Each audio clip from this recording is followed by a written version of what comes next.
નમસ્કાર, આપ જોઈ રહ્યા છે એબલ 24 ન્યૂઝ।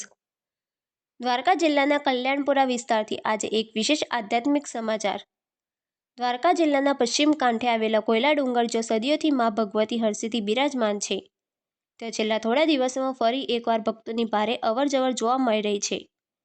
પ્રાચીન લોકકથાઓ, દેવીનું પ્રાગટ્ય અને જગડુસા વાણિયાની ભક્તિ સાથે જોડાયેલી આ પવિત્ર જગ્યા ફરી ચર્ચામાં આવી છે। સ્થાનિક વડીલો મુજબ સદીઓ પહેલા કોયલા ડુંગર પર એક મહાન તપસ્વી સાધનામાં લીન હતા।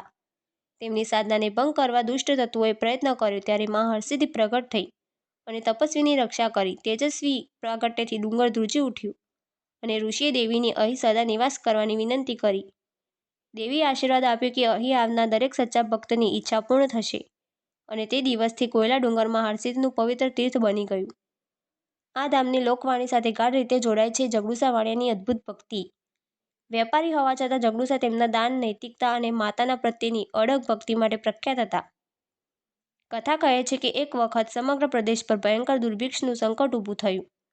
લોકોની હિત માટે જગડુસા દેવીની શરણાગતિમાં આવ્યા અને કહ્યું, મા, તમારી ઈચ્છા મુજબ મારા દ્વારા જો આ પ્રદેશનું કલ્યાણ થાય તો હું દરેક પરીક્ષા માટે તૈયાર છું।